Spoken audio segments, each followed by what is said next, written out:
हमारा जो ये हेल्दी वेट हेल्दी लिविंग की जो एक जर्नी होगी ये 100 दिनों में होगी। टारगेट है कि हम ज्यादा से ज्यादा एक्सट्रैक्ट करें 100 दिनों में, लेकिन हमारा ऑब्जेक्टिव है कि हम उसको लाइफ लॉन्ग फॉलो करें। कैसे होगा? उसकी शुरुआत होगी हमारे गट रीसेट फेज से। गट रीसेट की क्यों जरूरत होती है? क्योंकि वो हमारे शरीर की, हमारे स्वास्थ्य का एक नींव है, एक फाउंडेशन है, और उसका गट रीसेट होना जरूरी है। लेकिन इसीलिए 100 दिनों में हमारा 10 दिन ये गट रीसेट फेज होगा, और उसके बाद हम और आगे जाएंगे। जैसे 30 दिन का हमारा इंटेंसिव फेज, देन उसके बाद 60 डेज का यानी 60 दिनों का मेंटेनेंस फेज होगा। ये सारे प्रोसेस साथ में चलेंगे, और हमारा जो मेन फोकस होगा वो होगा कि हम अपने गट को यानी हमारे डाइजेस्टिव सिस्टम को हेल्दी रखें। उसके साथ ही साथ हमारे लिवर को भी हेल्दी रखें। लिवर एक मेन मेजर ऑर्गन है, डिटॉक्सिफिकेशन में हेल्प करता है। बहुत सारे जो हम न्यूट्रिएंट्स लेते हैं, जो भी हम पोषक तत्व लेते हैं, उसके मेटाबॉलिज्म में हेल्प करता है। देन इंसुलिन सेंसिटिविटी, हम जानते हैं, हमने पहले भी काफी कार्य सेशंस में देखा है कि इंसुलिन सेंसिटिविटी भी एक बहुत इंपॉर्टेंट रोल प्ले करता है हमारी मेटाबॉलिक हेल्थ में, हमारी लिविंग प्रोसेस स्टाइल में, और हमारे जो वेट है उसमें भी इंसुलिन सेंसिटिविटी एक इंपॉर्टेंट पैरामीटर होता है। तो ये तो बात हुई हमारे इन 100 दिनों की। लेकिन जो आज हम इकट्ठा हुए हैं उसमें हम और भी डिटेल में जानेंगे हमारे गट रीसेट फेज के बारे में। क्यों? क्योंकि आपका ये हेल्दी लिविंग और हेल्दी वेट की जो जर्नी है वो स्टार्ट हो रही है from gut reset phase, right? So gut reset बहुत ही इंपॉर्टेंट टर्म है और काफी बार हम इस बारे में सुन चुके हैं। लेकिन उससे पहले जानना जरूरी है कि गट क्या होता है। व्हाट इज गट? हम बार बार गट बोल रहे, तो वो होता क्या है? आप ये जो एक डायग्राम देख रहे हैं, ये डेफिनेटली आपको हो सकता है कॉम्प्लिकेटेड लगे, बिल्कुल भी नहीं है। ये एक बेहद सिंपल डायग्राम है, बस थोड़ा सा समझने की जरूरी है। हम कोई भी खाना खाते हैं, सबसे पहले अपने मुंह में डालते हैं। हमारा डाइजेस्टिव सिस्टम वहीं से ही काम करना शुरू कर देता है। हम जो सलाइवरी ग्लैंड्स होते हैं, जिनसे सलाइवा निकलता है, जिसको हम तुक भी बोलते हैं, जैसे ही हम खाना मुंह के अंदर रखते हैं, उसको च्यू करते हैं, ये सलाइवरी ग्लैंड से सलाइवा निकलता है और इस फूड के साथ कंबाइन करता है। इससे होता क्या है, जो भी एंजाइम्स हैं वो एक्ट कर रहे हैं। जो आपका फूड है, आप उसको च्यू कर रहे हैं तो वो छोटे पार्टिकल्स में टूट रहे हैं, उस पर एंजाइम्स काम कर रहे हैं, तो जो भी न्यूट्रिएंट्स है वो भी छोटे पार्टिकल में टूट रहे हैं। उसके बाद यही आपका खाना बोलस के फॉर्म में आपका ईसोफेगस यानी एक पाइप के थ्रू, ये ईसोफेगस हमारा एक पाइप है। तो इसमें क्या होता है कि ये ज्वाइन करता है हमारे माउथ को और हमारे स्टमक को, दिस पाइप। सो ये ईसोफेगस के थ्रू हमारा यही बोलस यानी फूड का जो हमने सलाइवरी और जो हमारा फूड मिला हुआ है वो साथ में जाता है towards the stomach through peristaltic movement. Peristaltic movement एक खास तरह का मूवमेंट होता है जो हमारे डाइजेस्टिव सिस्टम में देखा जाता है। इसमें होता क्या है, आपका खाना यहाँ है, राइट? आप मेरे हाथों को देख सकते हैं ऐसे। अब क्या हुआ कि आपने एक बार खाना खाया तो ये प्रेस हो गया, जो पाइप है वो थोड़ा सा कंस्ट्रिक्ट हो गया, तो खाना नीचे आ गया। फिर ये कंस्ट्रक्ट होगा तो फिर नीचे और खाना होगा। तो इस प्रकार से कॉन्ट्रैक्शन और रिलैक्सेशन की मदद से खाना धीरे धीरे नीचे पहुंच के स्टमक में आता है। फिर स्टमक में भी अलग अलग प्रकार के एंजाइम्स और हार्मोन्स प्रेजेंट होते हैं जो फूड के ऊपर काम करते हैं, जैसे पेप्सिन हो गया, आपका हाइड्रोक्लोरिक एसिड हो गया। इन सिक्रीशन से प्रोटीन, जो अलग एक प्रकार का न्यूट्रिएंट होता है, वो अगेन और छोटे पार्ट्स में टूटता है, राइट? फिर यहाँ पे स्टमक से आपका खाना आया स्मॉल इंटेस्टाइन की तरफ, ये हमारा स्टमक है, और यहां से हमारा ये स्मॉल इंटेस्टाइन शुरू हो गया। नाउ दिस स्मॉल इंटेस्टाइन सिर्फ कहने में स्मॉल इंटेस्टाइन है, क्योंकि आप देख सकते हैं अगर हम इसकी विड्थ की बात करें, चौड़ाई की, तो ये स्मॉल इंटेस्टाइन चौड़ी नहीं है इतनी जितनी लार्ज इंटेस्टाइन है। लेकिन आपको ये जानकर के अजूबा होगा कि हमारा पूरा जो गट सिस्टम होता है वो करीब 25 से 30 फीट का होता है, और उसमें ये स्मॉल इंटेस्टाइन ही करीब 20 फीट का होता है। अगर इससे फैला देंगे आप तो आप देखेंगे कि ये करीब 20 फीट का होता है। और ये भी बहुत इंपॉर्टेंट होता है, क्योंकि आप जो भी खाना खा रहे हैं, आप क्यों खा रहे हैं? ताकि आपके शरीर को लगे, आपके शरीर को एनर्जी मिले, आपके शरीर को वो बिल्डिंग ब्लॉक्स मिले जिससे आपके शरीर में रिपेयरिंग हो, वेयर एंड टेयर जो होता है उसमें रिकवरी हो, राइट? तो वो न्यूट्रिएंट्स एब्जॉर्प्शन आपका ज्यादा से ज्यादा स्मॉल इंटेस्टाइन में होता है। तो माउथ से लेकर स्टमक तक आपका खाना जो न्यूट्रिएंट्स थे वो टूट गए, लेकिन उसके बाद आप डाइजेशन जो उसका है, उसका एब्जॉर्प्शन है, वो स्मॉल इंटेस्टाइन में होता है। फिर उसके बाद काफी सारा खाना वहां पे आपका डाइजेस्ट हो गया, लेकिन कुछ ऐसे जो एब्जॉर्ब नहीं होते हैं, जैसे आपके कुछ इलेक्ट्रोलाइट्स हो गए, कुछ मिनरल्स हो गए लाइक सोडियम हो गया आपका, इसके अलावा कैल्शियम हो गया, मैग्नीशियम हो गया, जिंक हो गया, ये थोड़ा सा ज्यादा समय लेता है एब्जॉर्ब होने के लिए, जो कि आपके लार्ज इंटेस्टाइन में होता है। इसके अलावा कुछ ऐसे भी न्यूट्रिएंट्स होते हैं जिनको डाइजेस्ट करने के लिए हमारे शरीर के अंदर एंजाइम्स नहीं होते, राइट? जैसे फाइबर, फाइबर को हम डाइजेस्ट नहीं कर सकते। वो क्या होता है, वो भी स्मॉल इंटेस्टाइन से ऐसे ही पास हो जाता है लार्ज इंटेस्टाइन की तरफ, जहां पर गट बैक्टीरिया या गट माइक्रोबायोम होते हैं वो एम्पल अमाउंट में प्रेजेंट होते हैं। ट्रिलियंस ऑफ ये बैक्टीरिया उसके अंदर प्रेजेंट होते हैं और ये इन फाइबर के ऊपर काम करते हैं और उनको तोड़ते हैं। तो डाइजेशन उनका लार्ज इंटेस्टाइन में होता है बाय गट बैक्टीरिया, और उसके बाद वो अलग अलग प्रकार के और छोटे छोटे एलिमेंट्स या न्यूट्रिएंट्स बनाते हैं जो पूरे शरीर में डिस्ट्रीब्यूट होते हैं। लेकिन आप ये देख सकते हैं कि ये तो हमारा सिंपल माउथ से लेके लार्ज इंटेस्टाइन तक हो गया। इसके साथ ही साथ और भी बहुत सारे ऑर्गन्स इससे जुड़े हुए हैं, जैसे लिवर, जैसे गॉल ब्लैडर, जैसे पैनक्रियाज। ये सारे ऐसे कुछ ना कुछ एंजाइम्स, कुछ ना कुछ ऐसे केमिकल्स, ऐसे हार्मोन्स बनाते हैं जो डाइजेशन में हेल्प करते हैं, और इसीलिए ये सारे ऑर्गन्स मिलाकर के हमारा एक गट सिस्टम बनाते हैं। जैसे आपके बाइल जूस हो गए, अलग अलग प्रकार के एंजाइम्स हो गए जो पेनक्रियाज से निकलते हैं, गॉल ब्लैडर से बाइल सॉल्ट निकलते हैं, ये सारे आपके न्यूट्रिएंट्स को एब्जॉर्ब करने में, उसको डाइजेस्ट करने में हेल्प करते हैं। सो ये तो आपकी बात हो गई गट सिस्टम के बारे में। अब हम देखते हैं कि गट माइक्रोबायोम क्या होता है। जब हम गट रीसेट की बात करते हैं तो गट माइक्रोबायोम एक इंपॉर्टेंट रोल प्ले करता है। और जैसे कि मैंने अभी आपको बताया कि हमारे इंटेस्टाइन के अंदर, स्पेशली लार्ज इंटेस्टाइन के अंदर, बहुत सारे अमाउंट में like trillions of gut microbiome present होते हैं। यहाँ पर हम बात करें, क्योंकि हम बात कर रहे हैं यहाँ पर हेल्दी वेट और हेल्दी लिविंग की, कुछ गुड बैक्टीरिया, कुछ बैड बैक्टीरिया प्रेजेंट होते हैं। दो प्रकार के गट माइक्रोबायोम होते हैं। एक होता है हमारा बैक्टीरियोडेक्ट्स। ये जो बैक्टीरिया होता है या जो गट माइक्रोबायोम का स्ट्रेन होता है, ये हमारा हेल्दी वेट की तरफ ले जाने के लिए रिस्पॉन्सिबल होता है। यानी आपका वेट लॉस हो सकता है, वेट अच्छा healthy weight, maintenance of weight, उसमें हेल्प करता है। दूसरी तरफ जो एक प्रकार के गट माइक्रोबायोम होते हैं वो होते हैं फर्मिक्यूटस। फर्मिक्यूटस कैसे एक प्रकार के गट माइक्रोबायोम होते हैं जो आपके न्यूट्रिएंट्स में, जैसे शुगर ज्यादा होता है, जब कार्बोहाइड्रेट ज्यादा है, उन न्यूट्रिएंट्स पे स्पेसिफिकली काम करते हैं।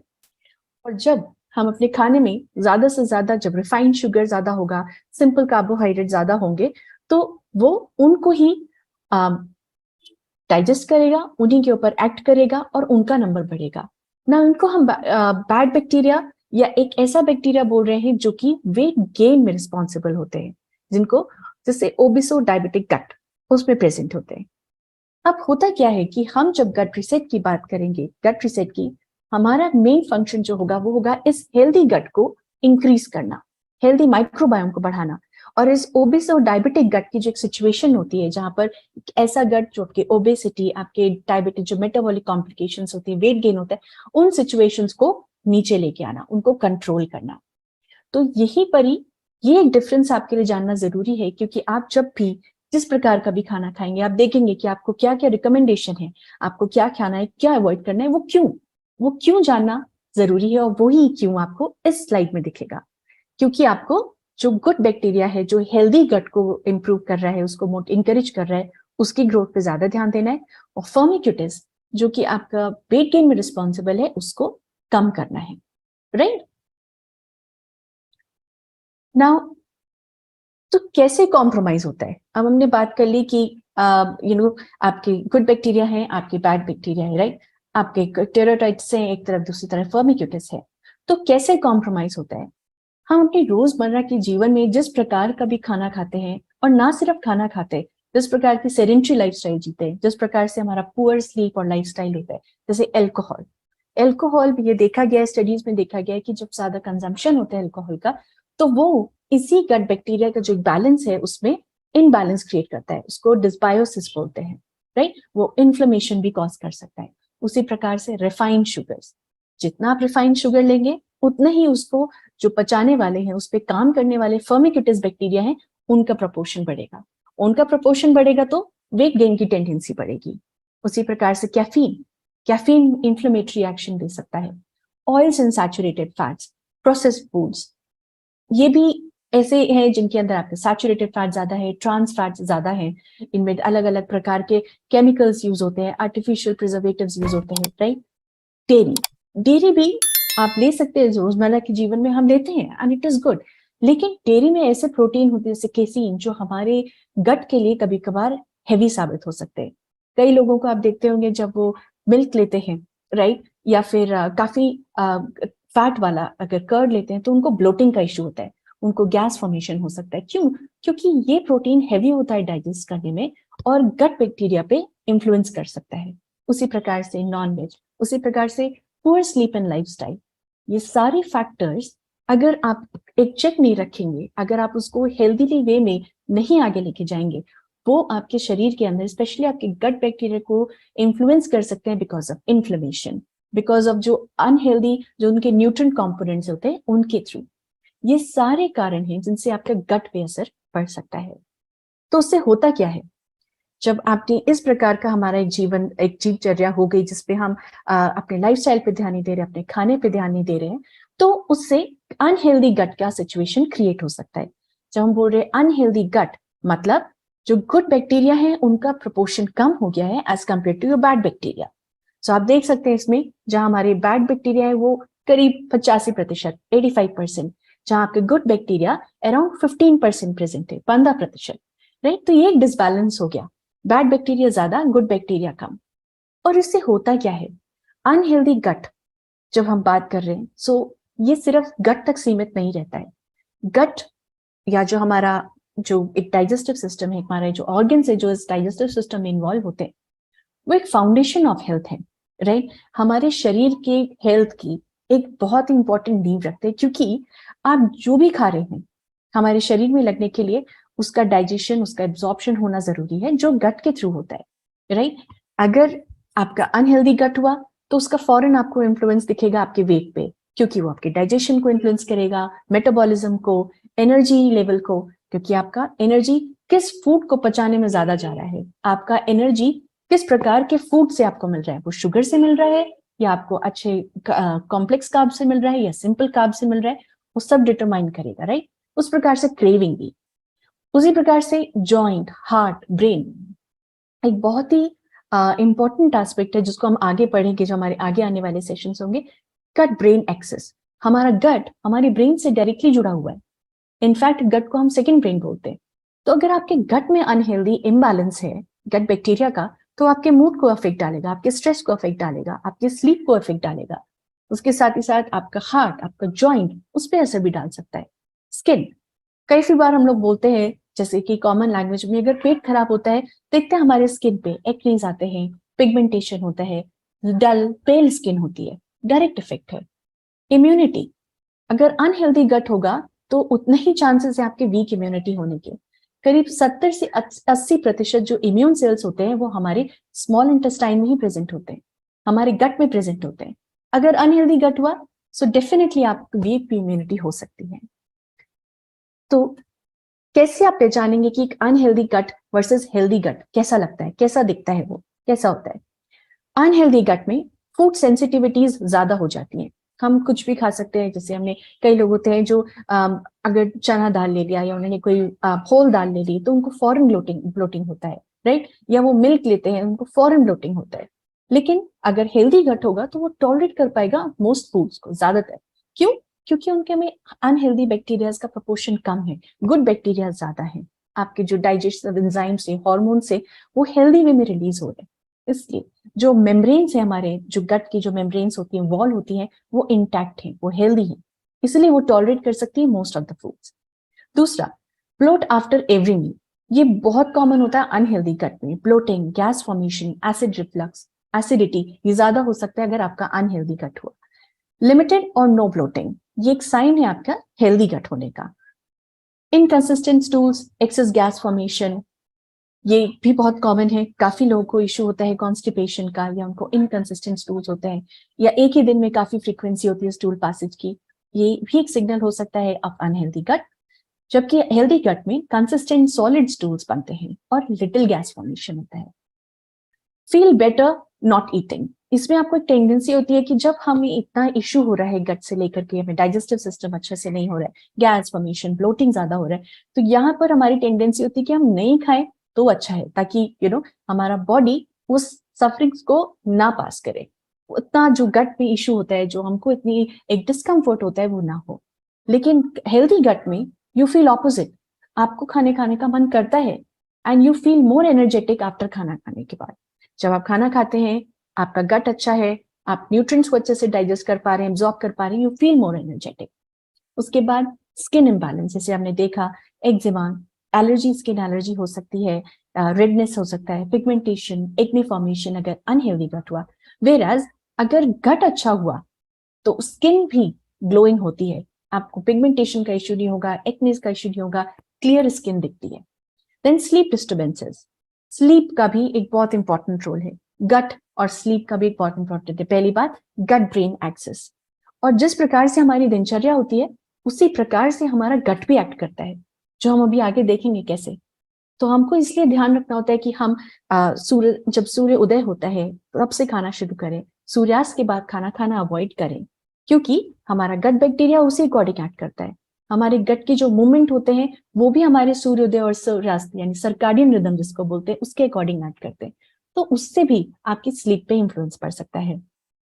कांस्टेंट फटीग, टायर्ड एड्रीनल्स, अगर अनहेल्दी गट होगा, जो प्रॉपर न्यूट्रिशन एब्जॉर्प्शन नहीं हो रहा है, डाइजेशन नहीं हो रहा है, सो उससे लेथार्जिक टायर्डनेस रहती है। वेराज हेल्दी गट में energy is consistent and no hunger. Hunger means ना आपको भूख लगती है, और जो भूख लगने से जो हमको इरिटेशन होती है अगर हमें टाइम पे खाना नहीं मिलता है, वो भी नहीं होती। हमारा माइंड शांत है और हम एनर्जेटिक फील करते हैं। Mental health, because of gut brain axis, जो कनेक्शन है गट और ब्रेन के बीच में, उसकी वजह से आप देखेंगे अगर हमारा अनहेल्दी गट होगा, ये एक सिग्नल हो सकता है कि कहीं ना कहीं उसका आपका रिलेशन होगा जो मेंटल हेल्थ इंबैलेंस होगा। आपको पुअर कंसंट्रेशन हो सकता है, आप फटीग फील कर सकते हैं, अटेंशन स्पैन कम हो जाएगा, वो भी बेटर हो सकता है, डिप्रेशन, एंजाइटी की फीलिंग कम होती है। इसके अलावा जो कॉन्सेंट्रेशन है वो ज्यादा होता है, अटेंशन स्पैन ज्यादा होता है अगर आपका हेल्दी गट होता है। वीकेंड इम्यून सिस्टम, जैसे हमने देखा 70 से 80% इम्यून सेल्स गट में है, तो अगर आपका गट अच्छा नहीं होगा तो इम्यूनिटी वीक होगी। वेराज अगर आपका हेल्दी गट होगा तो आपकी इम्यूनिटी स्ट्रांग होगी, चाहे वो सीजनल एलर्जीज हो या कोल्ड एंड कफ हो फ्रीक्वेंट, आपको कम कैच करेगा, राइट। तो गट रिसेट को डिजाइन करने का मतलब क्यों है, गट रिसेट को क्यों डिजाइन करना है? गट रिसेट को डिजाइन करने का जो एक पर्पस है, ये गट रिसेट क्यों होना है, पहली बात जैसे हमने देखा कि ये आपके शरीर का, आपके स्वास्थ्य का एक नींव रख रहा है, foundation of your health it is गट। जैसे कंप्यूटर का आप एग्जांपल ले लें, कंप्यूटर सिस्टम अगर कंटिन्यूअसली काम कर रहा है तो क्या होगा, एक टाइम के बाद वो हैंग होने लगता है, राइट। एक बार आप देखेंगे उसके अंदर काफी सारे जंक फाइल्स भी होते हैं, राइट, उसको रीबूट करने की जरूरत पड़ती है ताकि वो वापस से एफिशिएंटली काम कर सके, स्मूथली काम कर सके, फास्ट काम कर सके। उसी प्रकार से गट होता है, जब हम कंटिन्यूसली इसमें डाइजेस्टिव सिस्टम एक्ट है, उस पर काम हो रहा है, उसमें अलग अलग प्रकार के फूड आ रहे हैं, healthy, unhealthy, processed, refined, whole grains, हर तरह का फूड आ रहा है उसके अंदर, तो वो कंटिन्यूसली फंक्शन कर रहा है, राइट। एक टाइम के बाद अगर हम उसको एक रीसेट नहीं देंगे तो क्या होगा कि वो स्लो होता जाएगा, वो इफिशिएंटली काम नहीं कर पाएगा। दूसरा, जिस प्रकार से जंक फाइल्स होते हैं, ऐसे बहुत प्रकार के पैथोजेनिक बैक्टीरिया हो सकते हैं, ऐसे बहुत प्रकार के कुछ नेगेटिव न्यूट्रिएंट्स हो सकते हैं, कुछ टॉक्सिन्स होते हैं जो हमारे शरीर में एक्यूमुलेट होते जा रहे हैं। वो तब हमको पता चलेगा जब हम गट रीसेट करेंगे, जैसे जब रिबूट करने में पता चलता है कंप्यूटर में कितने वायरस थे, राइट। तो गट रीसेट जब आप करेंगे तो वो आपको हेल्प करेगा एक रेस्ट देने के लिए, वो हेल्प करेगा कि आपके सिस्टम को वापस से रिबूट किया जाए ताकि वो आगे आने वाले हेल्थ को बहुत ही अच्छे तरीके से उसका एक फाउंडेशन में हेल्प करे। आप जो भी खाएं, राइट, आप जितने भी होल ग्रेन लें, आप प्रोटीन लें, अगर आपका गट उसको एब्जॉर्ब नहीं कर पाएगा तो उस प्रोटीन का, उस होल ग्रेन का क्या फायदा, राइट। तो यही जरूरी है कि आप अपने गट रीसेट पे ध्यान दें, अपने गट को रीसेट करें, ताकि उसके बाद आप जो भी लें, चाहे वो आपके न्यूट्रिशन गैप को पूरा करने के लिए सप्लीमेंट्स हो, चाहे आपकी एक हेल्दी प्लेट हो, वो आपके शरीर को ज्यादा लगे, आप जो भी ऑब्जेक्टिव कर रहे हैं वो अच्छे से एफिशिएंटली फुलफिल हो। तो इस गट रीसेट फेज को डिजाइन किया गया है ताकि जो भी मेटाबॉलिक पैरामीटर्स हैं, जैसे blood cholesterol, blood sugar levels, उनको कंट्रोल किया जा सके, उनको मैनेज किया जा सके। देन हेल्दी वेट को भी इफेक्टिवली मैनेज किया जा सके।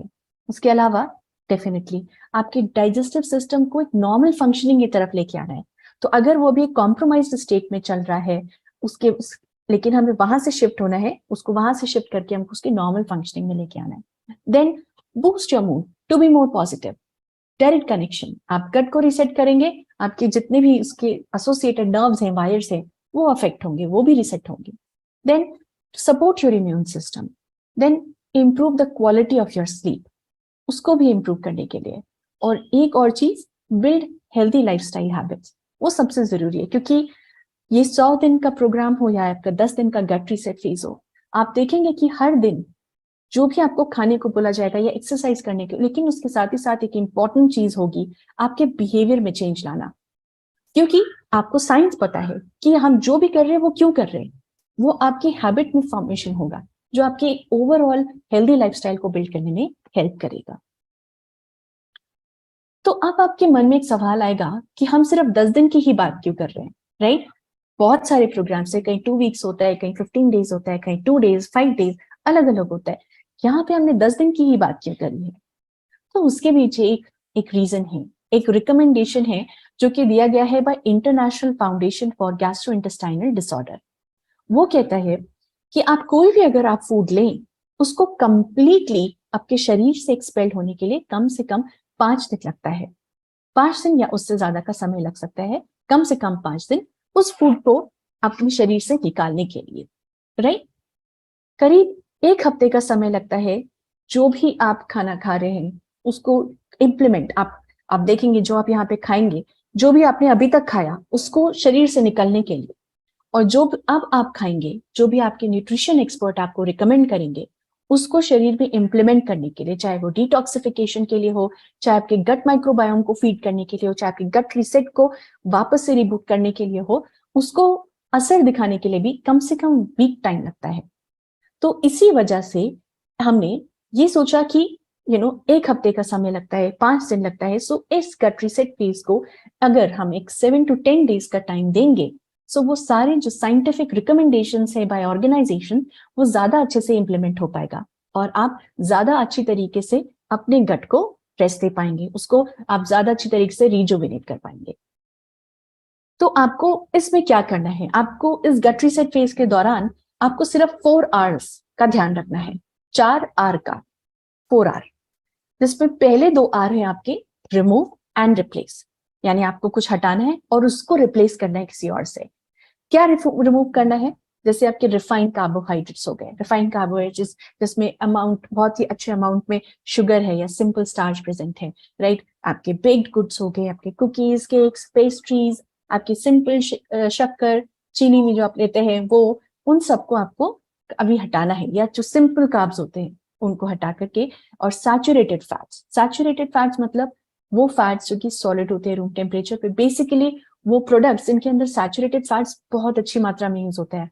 आपके बेक्ड गुड्स हो गए, नमकीन हो गए, चिप्स हो गए, फ्रेंच फ्राइज हो गए, उन सबको आपको हटाना है, क्योंकि ये, जैसे हमने देखा, वो जो अनवांटेड बैक्टीरिया है जैसे आपका फर्मिक्यूटिस, उसको बढ़ाता है। तो हमें उनको हटाना है जो हमारे इस फर्मिक्यूटिस के लेवल को कम लाए और बैक्टीरियोइडेट्स को बढ़ाए। और उसको जब आपने रिमूव किया तो आप रिप्लेस किससे करेंगे? More of complex carbohydrates.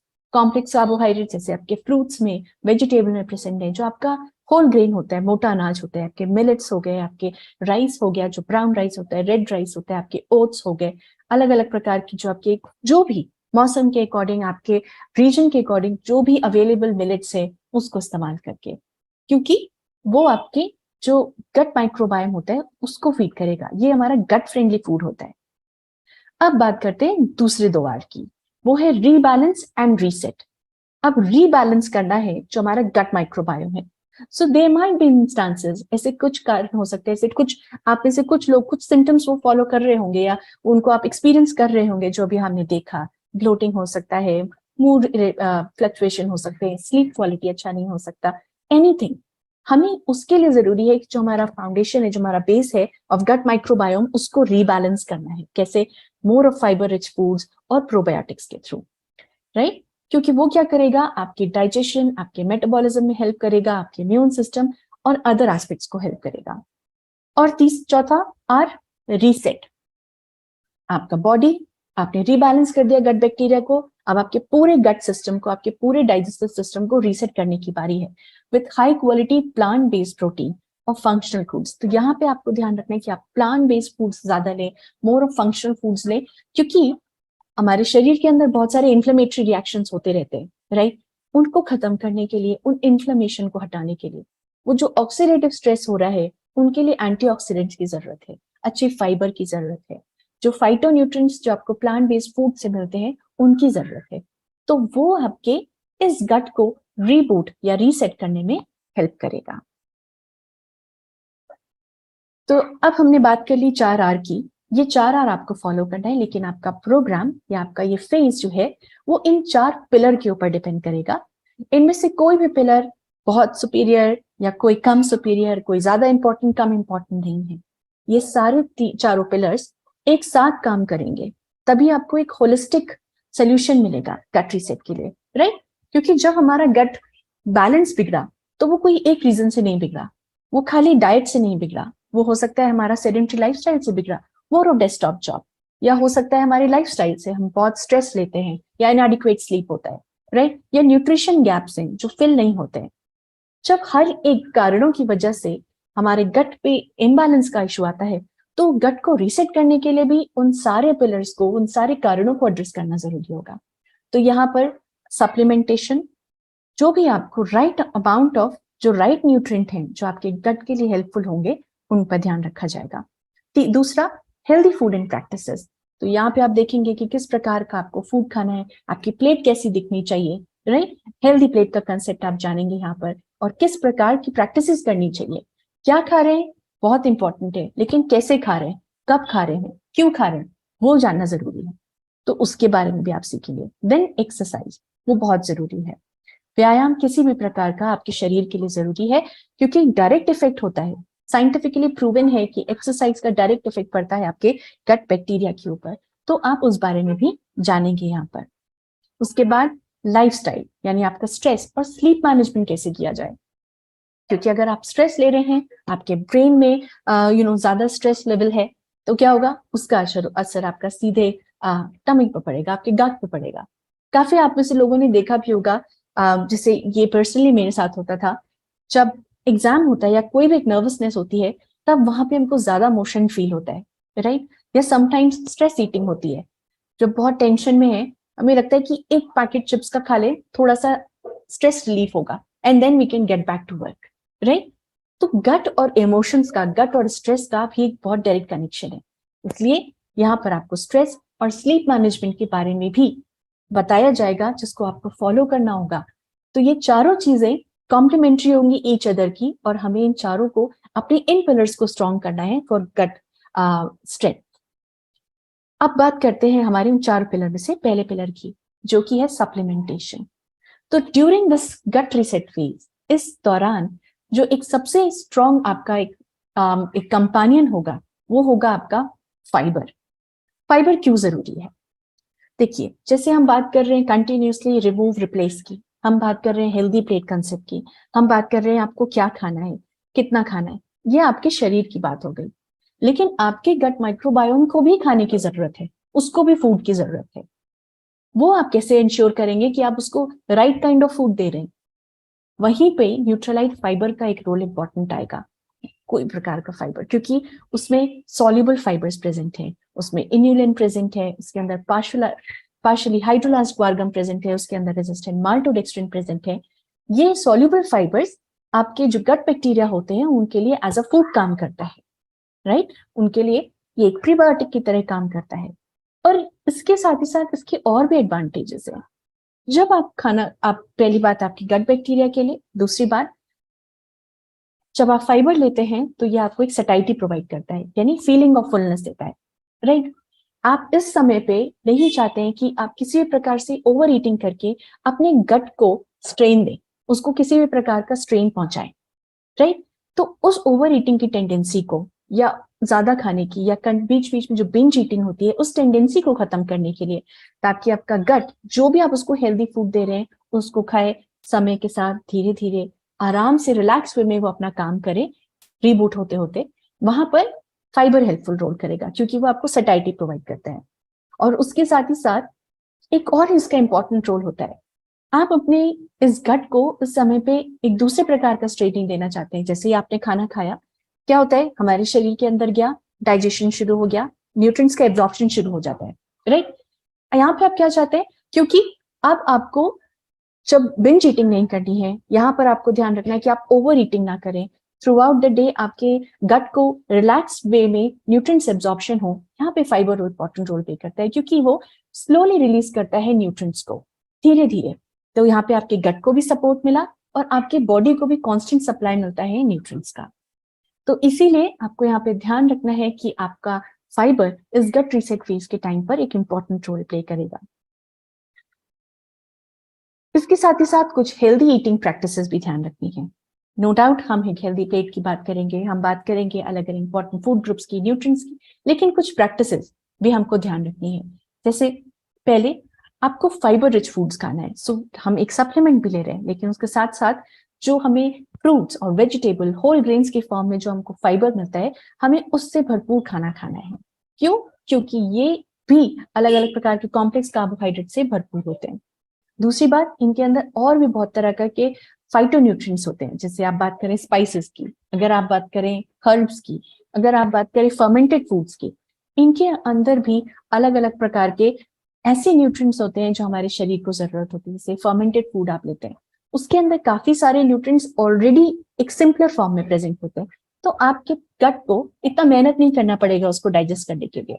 जब आप स्पाइसेस हर्ब्स की बात करते हैं, उनमें भी ऐसे एंटी इंफ्लेमेटरी एजेंट्स होते हैं जो हमारे शरीर में जो भी इंफ्लेमेटरी रिएक्शंस हो रही हैं, जो गट बैक्टीरिया में जो एक इम्बैलेंस है, उसको कंट्रोल करने में हेल्प करता है। इसी प्रकार से हेल्दी फैट्स हेल्प करते हैं। ये तो बात हो गई आपको क्या खाना है। अब बात करते हैं कैसे खाना है। तो कुकिंग प्रैक्टिस भी एक बहुत इंपॉर्टेंट रोल प्ले करता है। हमारी इंडिया में जो एक ट्रेडिशन है, जिस प्रकार से करते हैं हम कुकिंग, हम हम अश्योर करते हैं कि खाना अच्छे से पका, हमारी सब्जियां अच्छे से पकी हों, राइट।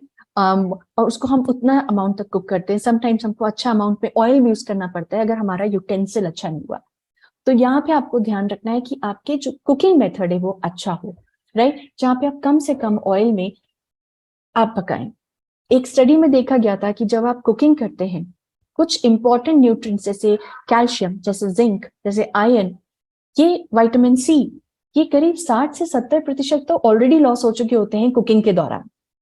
तो इसीलिए आपको बहुत ज्यादा फ्राई, डीप फ्राई या लॉन्ग टाइम तक कोई भी फूड को कुक नहीं करना है। आप स्टीम करें, आप बॉईल करें लिमिटेड अमाउंट में पानी में, ताकि उतना ही आप पानी इस्तेमाल कर रहे हैं जितना आप कंज्यूम कर सकते हैं।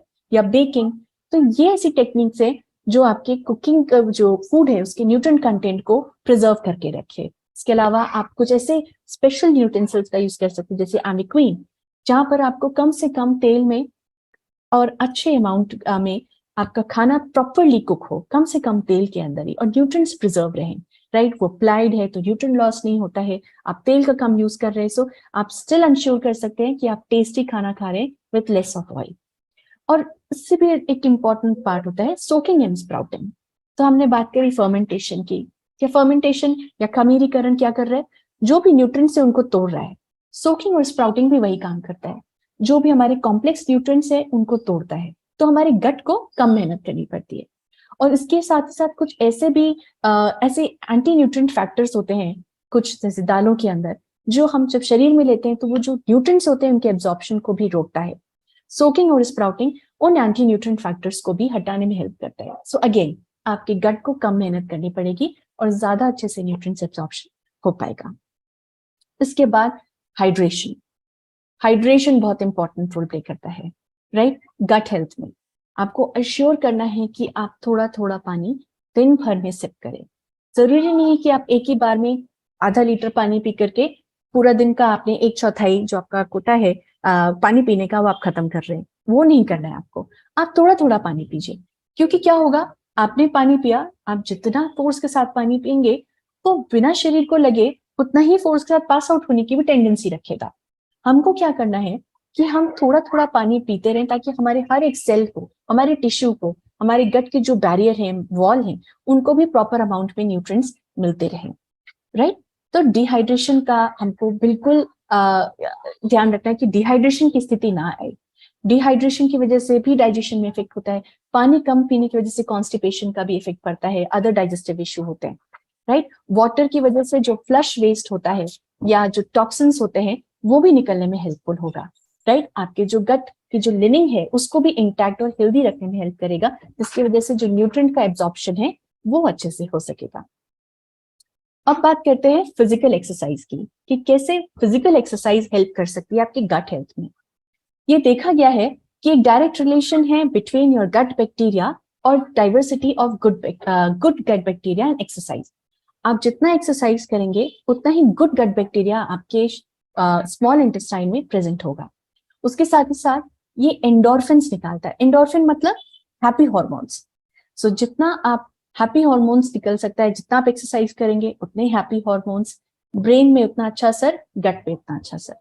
इंप्रूव पोस्चर करता है, उसके साथ साथ वेट मैनेजमेंट में भी हेल्प करता है, स्ट्रेस रिलीव करता है। स्ट्रेस एंड गट का भी एक डायरेक्ट रिलेशनशिप है।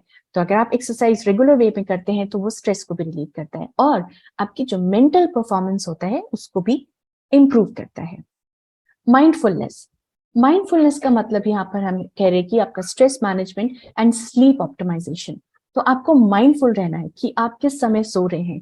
ऐसा नहीं है कि आप देर रात तक जगें और फिर सुबह देर तक सोएं, वो भी असर करता है, क्योंकि आपका गट बैक्टीरिया आपके पूरे जो शरीर के मेटाबॉलिक प्रोसेसेस है वो इस दिनचर्या के हिसाब से चलते हैं, सूर्योदय और सूर्यास्त के साथ। तो आपको ध्यान रखना है कि आपका स्ट्रेस मैनेजमेंट और स्लीप ऑप्टिमाइजेशन आप अच्छे से करें, राइट। आपको समय पे सोना है, आपको सर्काडियन रिदम फॉलो करना है, वो सारा आपकी गट हेल्थ को इफेक्ट करेगा। अब बात करते हैं हेल्दी ईटिंग प्रैक्टिसेस की।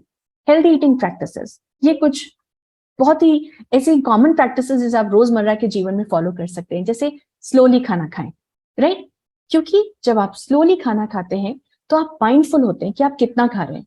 अगर हम एक ही बार में काफी सारा खाना ले लेंगे और उसको हम जल्दी जल्दी जल्दी खा लेंगे तो हमारे शरीर को लगेगा नहीं।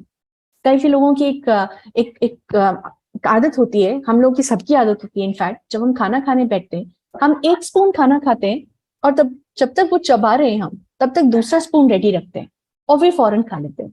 उससे क्या होता है कि प्रॉपर फूड को च्यू करने का तो टाइम मिला नहीं। हमारे पेट के अंदर, गट के अंदर टीथ नहीं है, दांत नहीं है, वो सब मुंह में है। तो हमको ध्यान रखना है कि हम स्लोली च्यू करें। तो उसका एक टेक्निक आप कर सकते हो। आप क्या कीजिए, आप एक खाना खाइए, एक बाइट लीजिए और स्पून को प्लेट में रख दीजिए।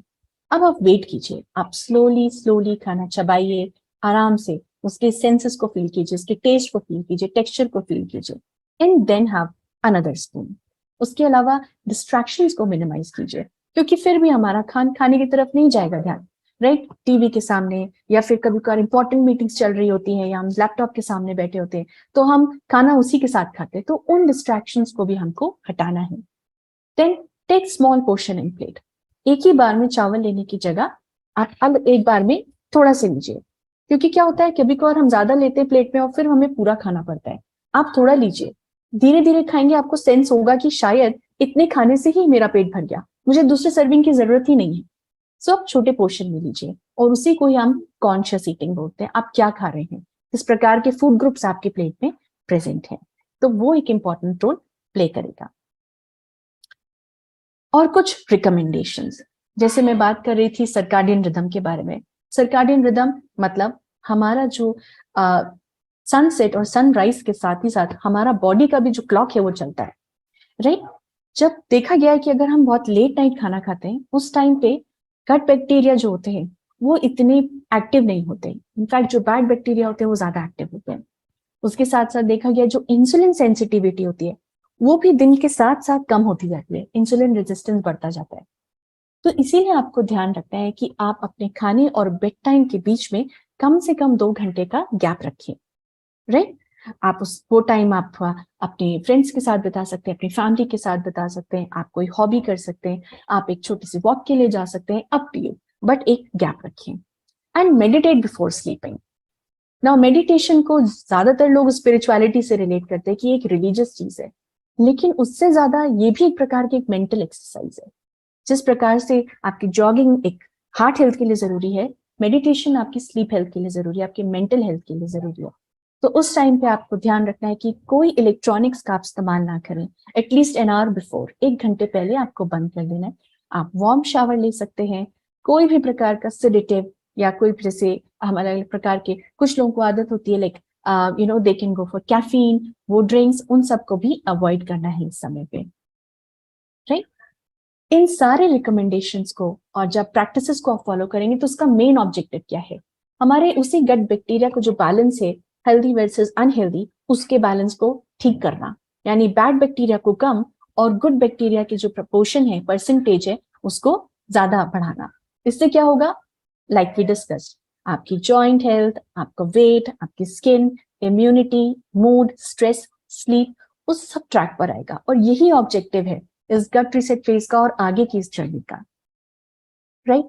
तो आपको ध्यान रखना है कि यहाँ पर आप ऐसी डाइट लें जो फ्रूट्स एंड वेजिटेबल्स से रिच हो, यानी प्रीबायोटिक, आपको फाइबर सप्लीमेंट फॉर्म में लेना है, आप पानी अच्छे से पिएं, एक्सरसाइज करें, खाना अच्छे से चबाएं, स्ट्रेस मैनेजमेंट पे ध्यान दें। उसके बाद स्लीप अच्छी से लें, आप 7 से 8 घंटे का स्लीप लें, 2 घंटे पहले आप खाना खाने और बेड टाइम के बीच में गैप रखें। एक कोई ना कोई फर्मेंटेड फूड रखें, चाहे वो आपके घर में कोई भी प्रोडक्ट हो जो खाना हो जो फर्मेंटेड फॉर्म में आप ले सकते हैं, आप उसको इंक्लूड कीजिए। More of plant based foods हमको लेना है। ईट प्रेफरेबली सर्काडियन रिदम के अकॉर्डिंग खाना खाना है, यानी सूर्यास्त से पहले खत्म करना है, हाँ राइट। और क्या चीज नहीं करनी है, आपको अवॉइड करना है इस समय पे रिफाइंड शुगर्स को, आपको अवॉइड करना है कुछ जंक फूड को, जो भी प्रोसेस फूड्स आते हैं आपको बंद करना है एकदम। स्मोकिंग, एल्कोहल, स्पेशली गट रीसेट फेज पे कंप्लीटली आपको बंद करना है। स्पाइसी फूड आप ज्यादा लेंगे तो वो आपके शरीर में इन्फ्लेमेशन बढ़ाएगा, तो हमें मॉडरेट अमाउंट में जो राइट स्पाइसेस हैं उनका कंजम्पशन करना है। मोर ऑफ हर्ब्स आप ले सकते हैं, राइट। कैफीन को कम करना है, नहीं। देन कंज्यूमिंग प्रोसेस फूड्स नहीं। कैलोरी डेंस फूड जो सिर्फ आपको एम्प्टी कैलोरीज दे रही हैं, जो आपको कोई न्यूट्रिएंट नहीं दे रहा है, उनको भी आपको हटाना है। एनिमल बेस्ड फूड्स कोशिश कीजिएगा इन 10 दिनों के अंदर आप उनको रोक सकें, राइट। उसके अलावा स्पेंड टाइम ऑन स्क्रीन, वो भी आपको नहीं करना है, आपको माइंडफुल ईटिंग करनी है, डिस्ट्रैक्शन से हट करके। और डेरी बेस्ड प्रोडक्ट्स को भी आप कोशिश कीजिएगा इन 10 दिनों के लिए थोड़ा सा कंट्रोल करने के लिए, ना खाने के लिए, and then we can go forward. Now इस जर्नी में जो भी रिकमेंडेशन और प्रैक्टिसेस हैं, ये तो अपने अभी साइंस के बारे में जाना, लेकिन through out the journey in सारे प्रैक्टिसेस को कैसे फॉलो करना है, इसमें आपका सबसे इंपॉर्टेंट एक सपोर्ट होगा, वो होगा आपकी न्यूट्रिशन एक्सपर्ट। और इसीलिए मैं बुलाना चाहूंगी कि हर आपकी हेल्दी प्लेट कैसे लगेगी, उसमें कौन साथी होगा। तो हम स्टार्ट करेंगे एक न्यूट्रिशन एक्सपर्ट के साथ। So Mausam, over to you. Thank you ma'am, मुझे अपॉर्चुनिटी देने के लिए। नमस्कार आप सभी को। जैसा कि आप स्लाइड में देख रहे हैं कि हमारा मील प्लेट कैसा होना चाहिए। हमारे भोजन की थाली को 3 भागों में डिवाइड किया गया है। पहला भाग जो है वो फ्रूट्स और वेजिटेबल्स का होना चाहिए। फ्रूट्स और वेजिटेबल्स ऐसे होने चाहिए जिसमें जो लोकली अवेलेबल हो, सीजनली अवेलेबल हो, जितने भी लाल पीले हरे रंग की फल और सब्जियां आपके यहाँ मिलती है उसको अपने प्लेट्स में रखिए।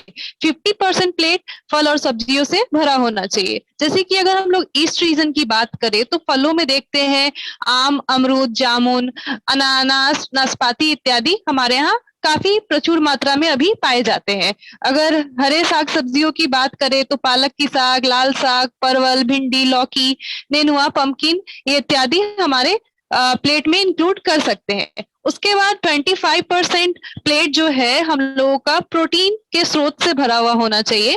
प्रोटीन में हम लोग ले सकते हैं जितने भी दाल है या दाल की फलियां हैं। दाल में हम लोग चना दाल, मूंग दाल, रहर दाल, मसूर की दाल इत्यादि का सेवन कर सकते हैं। राजमा, सोयाबीन, बीन्स, मटर इत्यादि या बेसन या सत्तू की बनी हुई चीजों का इस्तेमाल हम लोग कर सकते हैं। इनके अंदर प्रोटीन काफी अच्छे मात्रा में पाया जाता है। उसके बाद हम लोग कॉम्प्लेक्स कार्ब्स ले सकते हैं। 25% बचा हुआ प्लेट जो है कॉम्प्लेक्स कार्ब्स से भरा हुआ होना चाहिए। उसमें हम लोग कुछ मोटे अनाज का सेवन कर सकते हैं जैसे कि रागी है, बाजरा, जौ इत्यादि का सेवन कर सकते हैं। उसके बाद ओट्स, दलिया या होल व्हीट फ्लावर का हम लोग इस्तेमाल कर सकते हैं। तो आइए हम लोग देखते हैं कि ईस्ट रीजन में इजिली हम लोग क्या क्या खा पाते हैं उसके बारे में हम लोग जानते हैं। ब्रेकफास्ट में जैसे कि सुबह के नाश्ते में हम लोग ले सकते हैं मसाला ओट्स, दलिया, उपमा, रोटी सब्जी, रोटी घुगनी इत्यादि का सेवन हम लोग कर सकते हैं। उसके बाद मिड मॉर्निंग में हम लोग देखें तो स्प्राउटेड जो अंकुरित अनाज होते हैं जैसे मूंग चना को अंकुरित करके उसका सेवन हम लोग कर सकते हैं, क्योंकि इसके अंदर फाइबर काफी अच्छे अमाउंट में होता है। नट्स है या ड्राई फ्रूट्स वगैरह है, जैसे कि हम लोग डेट्स ले सकते हैं, आमंड्स ले सकते हैं, किशमिश ले सकते हैं। ये सारी चीजें हमारे हेल्थ के लिए काफी अच्छी है। और कुछ सीड्स भी ले सकते हैं, जैसे फ्लैक्स सीड्स है या पंपकिन सीड है या फिर तरबूज का बीज है, इन सब का मिक्स करके हम लोग ले सकते हैं। दोपहर के खाने में हम लोग ले सकते हैं, हमारे यहाँ जैसे कि देखा जाता है हम लोग दाल चावल सब्जी ले सकते हैं, तो चावल में हम लोग रेड राइस या ब्राउन राइस का कंजप्शन कर सकते हैं, या फिर रोटी सब्जी दाल सलाद ये सब का भी इस्तेमाल हम लोग अपने भोजन में कर सकते हैं। शाम के समय में हम लोगों को अगर भूख लगता है तो हम लोग कुछ वेज कटलेट, सब्जियों की बनी हुई कटलेट्स ले सकते हैं, कुछ वेजिटेबल सूप ले सकते हैं, रोस्टेड बेंगल ग्राम, रोस्टेड राइस फ्लेक्स, यानी कि जितने भी सीड्स है जिसको हम लोग भूंजा बोलते हैं, या फिर रोस्टेड मखाना है, इन सब का कंजप्शन हम लोग कर सकते हैं। डिनर में हम लोग ले सकते हैं रोटी सब्जी दाल सलाद या फिर खिचड़ी चोखा पापड़ इत्यादि का इस्तेमाल हम लोग कर सकते हैं। तो ये कुछ एग्जाम्पल थे जो इस रीजन में हम लोग इजिली इसको हर दिन अपने प्लेट में इंक्लूड करते हैं। हमारे पास ऐसे बहुत सारे एग्जाम्पल्स हैं जो हम लोग आपके साथ बाद में शेयर करेंगे। तब तक के लिए इतना ही। फिर चलते हैं हम लोग ध्वनि के पास जो बताएंगी वेस्ट रीजन में किस तरह के फूड प्रोडक्ट्स का इस्तेमाल किया जाता है। थैंक यू मौसम। एंड जैसा भी मौसम ने बताया हमारा प्लेट कैसा होना चाहिए, तो जिसमें 50% वेजिटेबल्स एंड फ्रूट्स का इंटेक होना चाहिए, 25% प्रोटीन एंड 25% कॉम्प्लेक्स कार्ब्स। तो जब भी वेस्ट की बात करते हैं तो दो टी बहुत ही इंपॉर्टेंटली वर्क करते हैं, एक तो थाली पीठ एंड दूसरा थेपला, जिसमें हम बहुत अलग अलग प्रकार के आटे ऐड कर सकते हैं एंड वेजिटेबल्स भी ऐड कर सकते हैं। तो ब्रेकफास्ट के लिए हम थाली पीठ है या फिर थेपला है, उसको ग्रीन चटनी के साथ, कोकोनट चटनी के साथ, या फिर इवन पीनट मतलब जो शिंगदाना बोलते हैं उसकी चटनी के साथ भी हम ऐड कर सकते हैं। पोहा बहुत ही फेमस है एंड मोस्टली सब घर में बनता है, तो उसमें हम हेल्दी फैट्स पीनट भी ऐड कर सकते हैं एंड साथ में उसको और न्यूट्रिशनस बनाने के लिए उसमें हम स्प्राउट्स भी ऐड कर सकते हैं। अदरवाइज मिक्स दाल का जैसे चिल्ला बनाते हैं या फिर वेज उपमा है, जवार उपमा, वो भी थोड़ा मॉडिफिकेशन करके हम ब्रेकफास्ट में उसको ऐड कर सकते हैं। मेन बेसिक कंसेप्ट यही है कि हमारा plate colourful and macro and micro nutrient से बैलेंस्ड होना जरूरी है। देन जो हमारा नाश्ता है उसमें हम नट्स एंड सीड्स ऐड कर सकते हैं। मेक श्योर जब भी हम सीड्स ऐड करते हैं वो रोस्टेड होने चाहिए। फ्रूट्स जो भी सीजनल फ्रूट्स है आपके लोकली अवेलेबल है, एंड साथ ही साथ ट्राई करिए फ्रूट जूस की जगह पे आप फ्रूट्स ऐड कर रहे हो। एंड रोस्टेड चना जिसको हम भुना चना भी बोलते हैं उसको हम मॉर्निंग स्नैक्स में ऐड कर सकते हैं। लंच की शुरुआत सलाद से करनी जरूरी है, ठीक है। एंड साथ ही साथ उसमें भी हम वेरिएशन कर सकते हैं, लाइक जवार भाकरी हो गया, देन व्हीट फ्लावर का मतलब गेहूं का भाकरी है, बाजरा भाकरी है, उसको भी ऐड कर सकते हैं। एंड महाराष्ट्र में स्पेशली मटकी ऐड करते हैं, गुजरात में मूंग ऐड करते हैं, ठीक है। तो एक प्रिपरेशन मतलब अपना प्रोटीन का हो गया एंड साथ ही साथ हमारा सब्जी भी ऐड होना जरूरी है। मेक श्योर कि हमारा खाना जैसे प्लेट में है वैसे सैलेड, प्रोटीन एंड कार्ब से होना जरूरी है। शाम के नाश्ते में ऐसा खाते हैं कि जो ज्यादा मतलब न्यूट्रिशियस हो एंड इजिली डाइजेस्ट हो, तो हम उसमें पफ्ड राइस है मतलब मुरमुरा है, पोहा है, या फिर मखाना भी ले सकते हैं। एंड जब ज्यादा भूख लगी तो चाट वगैरह बना के भी मतलब चने का वगैरह हम बना के ले सकते हैं। अभी जैसे सीजन है कि जहाँ पे मकाई कॉर्न बहुत ही अच्छे से मिलता है एंड बोलते हैं कि उसकी न्यूट्रिशनल वैल्यू भी बहुत अच्छी है, तो उसको भी हम रोस्ट करके या फिर उसका भी चाट बना के ले सकते हैं। एंड डिनर में हम बाजरा खिचड़ी हो गया या फिर अपना ज्वार खिचड़ी है, इवन दाल खिचड़ी, उसके साथ वेजिटेबल ऐड करके वो लेना जरूरी है। एंड मेक श्योर डिनर की शुरुआत भी आप सलाद से कर रहे हो या फिर होममेड सूप से कर रहे हो, ठीक है। सो ये वेस्ट की थोड़ा बहुत प्रिपरेशन थी, अदरवाइज आपको बहुत सारे ऑप्शन मिलने वाले हैं। सो चलिए अभी वेस्ट से साउथ में चलते हैं। तो साउथ की प्लेट हमको सपना बताएंगे। तो ओवर टू यू सपना। थैंक यू ध्वनि। एंड कौन कहता है कि जो है आप जब हेल्दी वेट की तरफ जा रहे हैं तो आपको कम ऑप्शंस मिलेंगे? कौन कहता है कि ये डाइट है? थैंक यू ध्वनि for giving so many options.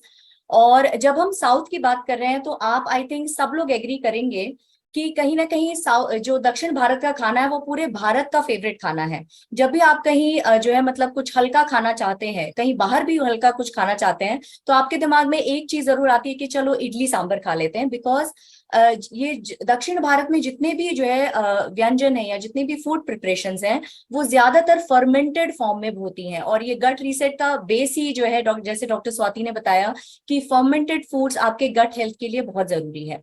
तो दक्षिण भारत की जब हम बात करते हैं तो नाश्ते की शुरुआत ही जो है इडली, डोसा, उत्तपम, जो सारे फर्मेंटेड फूड हैं उससे आप शुरुआत कर सकते हैं। या रागी मॉल्ट है, जो अगेन रागी जो है एक बहुत ही फेमस सीरियल है जो दक्षिण भारत में मिलता है।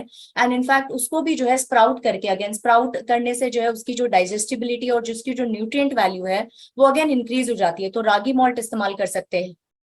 और जब जैसे आप ये इडली डोसा खा रहे हैं उसमें उसको आप थोड़ा सा और वेरिएशन भी दे सकते हैं। उसमें आप अलग अलग तरह के मिलेट्स ऐड कर सकते हैं, जैसे ज्वार हो गया, बाजरा हो गया, रागी हो गया। सो रागी इडली, रागी डोसा हो गया, मूंग दाल इडली, मूंग दाल डोसा हो गया। इस तरह के ऑप्शंस आप ब्रेकफास्ट में डेफिनेटली ले सकते हैं। जब मिड मॉर्निंग की बात आती है तो दक्षिण भारत में कोकोनट वाटर बहुत ही आसानी से उपलब्ध है, तो आप उसका इस्तेमाल कर सकते हैं। इनफैक्ट मैं कहूंगी कि कोकोनट वाटर के साथ उसकी मलाई भी लीजिए, बिकॉज वो आपके गट हेल्थ के लिए बहुत अच्छी रहेगी। उसके अलावा मिड मॉर्निंग में आप फ्रेश फ्रूट्स ले सकते हैं। फ्रूट्स जैसे पपाया हो गया, पाइनएप्पल हो गया, इसमें ऐसे एंजाइम्स हैं जो आपके गट हेल्थ के लिए अगेन बहुत जो है लाभदायक रहेंगे। उसके अलावा अगर आप थोड़ा सा कुछ हैवी लेना चाहते हैं तो आप कुछ स्प्राउटेड मूंग ले सकते हैं। अगर आपको ऐसा लगता है कि आपको थोड़ा सा ब्लोटिंग हो सकता है जो है रॉ मूंग से, आप उसको हल्का सा स्टीम कर सकते हैं, उसकी डाइजेस्टिबिलिटी इंप्रूव हो जाएगी। लंच की जब हम बात करते हैं तो लंच का जो है दक्षिण भारत में सांभर राइस, रसम राइस, ये बहुत ही जो है प्रसिद्ध जो है लंच ऑप्शंस हैं। एंड अगर आप देखेंगे अपने आप में जो है एक कंप्लीट मील है। अगर आप सिर्फ सांभर ही देखेंगे, उसमें दाल है, उसमें अलग अलग तरह की वेजिटेबल्स है जो उसको अपने आप में एक पूर्ण आहार बना देती है। राइस में भी अगर आपके पास ऑप्शंस हैं, आप रेड राइस ले सकते हैं, ब्राउन राइस ले सकते हैं। इनफैक्ट मिलेट्स का भी मिलेट्स को भी आप जो है राइस फॉर्म में इस्तेमाल कर सकते हैं।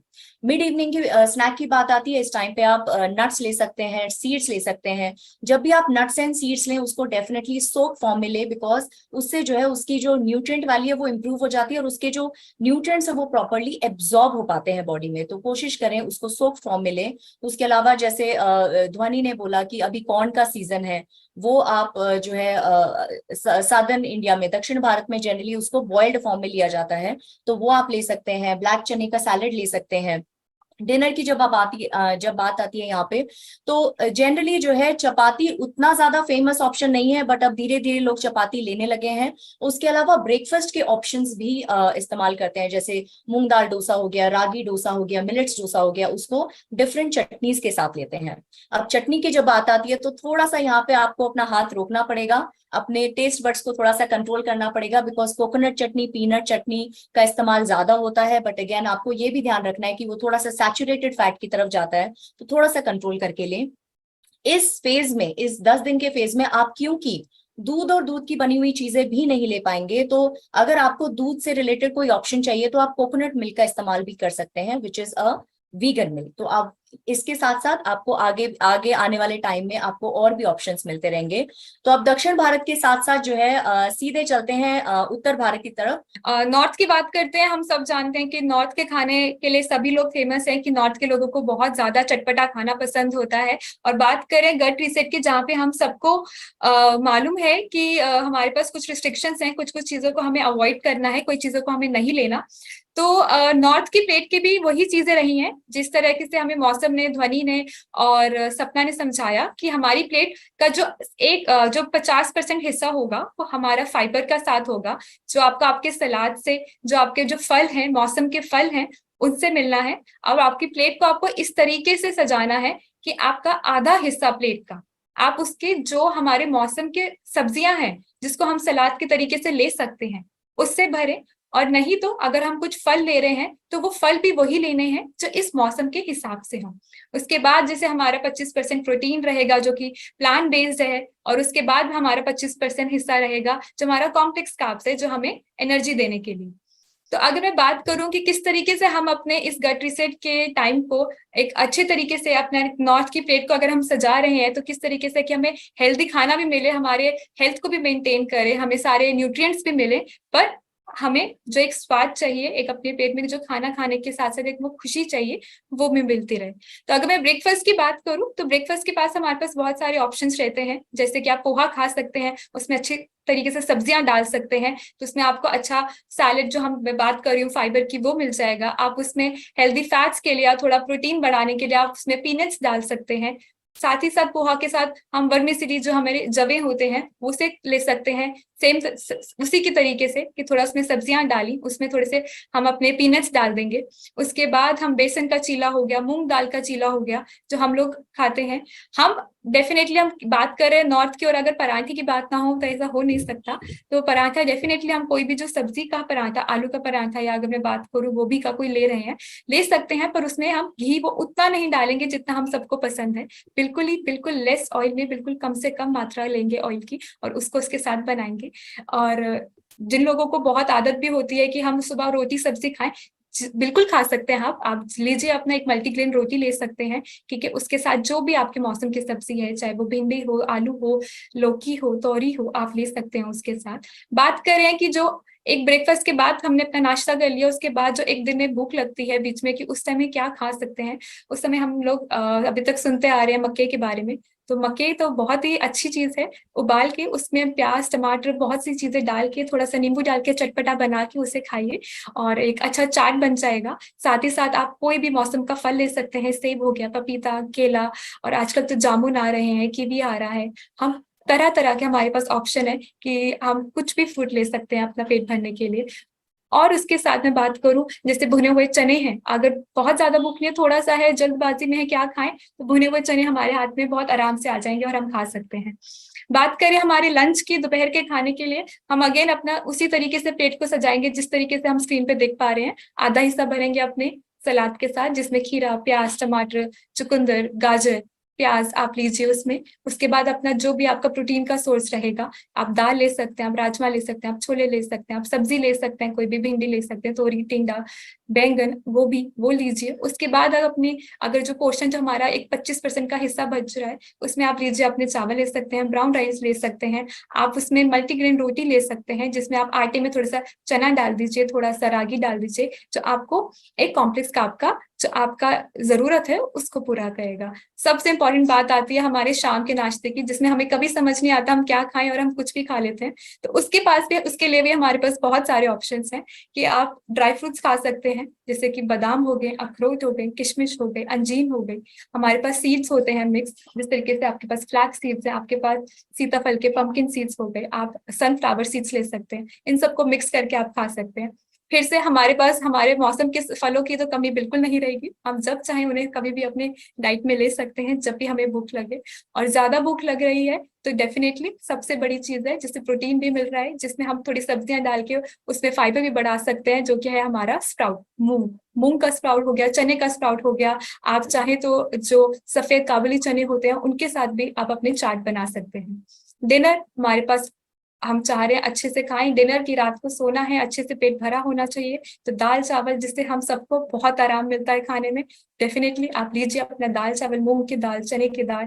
उसके बाद खिचड़ी, अगेन आपके गट के लिए भी अच्छा है। जिस तरीके से हम बात करें किस तरीके से हमें अपने गट को हेल्थी बनाना है इस टाइम पे, गट के लिए आपके लिए खिचड़ी अच्छी है, उसमें सब्जियां डाल सकते हैं, दाल ज्यादा लीजिए, थोड़ा सा चावल लीजिए, एक परफेक्ट मील बन जाएगा आपके लिए। उसके बाद सिमिलरली सेम तरीके से जैसे हम खा रहे हैं कि रोटी, जो हमारी सब्जी है, गाजर है, मटर है, आलू, हम सब तरीके की चीजें ले सकते हैं। और बाकी हम जैसे जैसे आगे बढ़ेंगे, जिस तरीके से आप लोगों से बातचीत होती रहेगी, आप लोगों के पास भी कोई ऑप्शन होंगे, हम उसको डिस्कस करेंगे, और इससे भी ज्यादा अच्छा मेन्यू आगे हम देख सकते हैं। Next slide please. अगर हम बात करें कि अब गट रीसेट में है, हमने देखा कि हमें बहुत सी चीजों को नहीं लेना अपनी डाइट में, हम अब कह रहे हैं कैफीन नहीं लेना, हम कह रहे हैं अल्कोहल नहीं लेना, डेयरी चीजें नहीं लेनी। तो अब इतनी सी चीजें जो हम इतने टाइम से शुगर वगैरह लेते हुए आ रहे हैं, और अगर हम बंद कर देंगे तो डेफिनेटली हमारा जो शरीर है वो थोड़ा थोड़ा सा तो थोड़ा बिगड़ेगा। वो हमें ऐसी चीजें बोलेगा कि ये कुछ अलग हो रहा है, हमें पता ही चल रहा है कि हमारे शरीर में वो चीजें नहीं हो रही जो हमेशा होती हैं। तो वो एक टेम्परेरी सिम्टम्स आपको दिखेंगे, आपको ऐसे लगेगा कि ये सही नहीं है, कि ये मेरे को कुछ तकलीफ लग रही है, पर वो ऐसी कोई तकलीफ नहीं है कि जो आपको हार्म करे, आपको कोई नुकसान दे। वो एक सिम्टम इस तरीके से है क्योंकि आपका रूटीन बदल रहा है, आपका लाइफस्टाइल बदल रहा है। जो आपके लाइफस्टाइल में, आपके रूटीन में जो चीजें अच्छी नहीं है, आप उसे हटा रहे हैं, पर शरीर को उसकी आदत हो चुकी है। बस इसी तरीके से अगर मैं बात करूं कि हमें कभी भी भूख लगती है, हमें लगता है कि कुछ सर दुख रहा है या एनर्जी नहीं है, तो हम चाय ले लेते हैं, कॉफी ले लेते हैं, हम कभी कुछ वैसे शुगर की ड्रिंक ले लेते हैं, तो हमें एकदम से एनर्जी फील हो जाती है, जो हम गट रीसेट में नहीं करेंगे। अब वो नहीं करेंगे तो हमें लगेगा कि हमें एनर्जी नहीं है हमारे शरीर में, ऐसी बिल्कुल नहीं है। हम जैसे जैसे आगे अपने गट रीसेट में बढ़ेंगे, हमारी बॉडी जो हम खाना उसको अच्छे से दे रहे हैं, जो वीगन खाना दे रहे हैं उसको, उससे वो एनर्जी लेना स्टार्ट करेगा। वो एनर्जी हमारी बॉडी को सप्लाई होगी, और आपकी बॉडी का जो फंक्शन है, जो आपकी जो थकावट है, जो आपको लग रहा है कि आपका मूड अच्छा नहीं है, आपको लग रहा है कि हमारे एनर्जी बहुत स्लो हो रही है, मैं अपना काम ठीक से नहीं कर पा रही, मेरा जो सर दुख रहा है, वो बिल्कुल नहीं होगा। अगर मैं बात करूँ, एक सेरोटोनिन हार्मोन होता है जो आपके ब्रेन के नर्व सेल्स से आपकी बॉडी में सिग्नल्स देते हैं कि आपके मूड कैसे हैं, आपके इमोशंस कैसे हैं। जो हमें लगता है कि जब अभी हम कुछ मीठा खा ले तो हमारा मूड बहुत अच्छा हो जाएगा, वो जरूरी नहीं है। वो बिना मीठे खाए भी आपका मूड बहुत अच्छा हो सकता है, आपकी एनर्जी, आपकी जो पूरे दिन का काम करने की जो एक शक्ति रहती है, वो बहुत आगे तक बढ़ सकती है। तो इस सिम्टम्स को आपको ऐसे नहीं लेना कि क्या बिगड़ गया मेरे शरीर में, ऐसा बिल्कुल नहीं है। आपके शरीर में बहुत बेहतर चीजें होंगी उस 10 दिन के बाद जो आप देखेंगे। तो 1 या 2 दिन कुछ भी ऐसा लगता है, घबराइए मत, अपने न्यूट्रिशनिस्ट के साथ बात कीजिए, ठीक है, वो हम आप लोगों की मदद करने के लिए हैं। और छोड़िएगा नहीं, और उसको कंटिन्यू कीजिए, और आपको पॉजिटिव रिजल्ट्स मिलेंगे। तो थैंक यू सो मच आप सबको मेरे लिए इतने आराम से सुनने के लिए। अब मैं डॉक्टर स्वाति को कहूंगी कि वो आगे कंटिन्यू करे और इस सेशन को आगे लेके जाए। Thank you, over to you Swati. Thank you Karishma, thank you indeed. I mean आप सब न्यूट्रिशन एक्सपर्ट्स इतने अमेजिंग आपने आइडियाज दिए, उन सब के लिए really thank you. So I think यही एक मैजिक है, आपको कम नहीं खाना है, आपको हेल्दी खाना है, और वही आपको हेल्प करेगा। आपने दिखाया किस प्रकार से इतना टेस्टी आप फूड दे रहे हैं, इतने सारे ऑप्शंस दे रहे हैं जो हम रोजमर्रा के जीवन में खाते हैं ऑलरेडी, बट उसको कैसे खाना है रादर देन नहीं खाना है, वही इतना एक आई थिंक एक की सोल्यूशन है, राइट, कि आपके गट रीसेट के लिए, एक आपकी फाउंडेशन ऑफ हेल्थ के लिए। सो आई थिंक अगर मैं उसको एक समराइज करके बोलूं कि जब आपका फ्लूड प्लेट की हम बात कर रहे हैं, तो आपको किस प्रकार के फूड ऑप्शंस इंक्लूड करने हैं।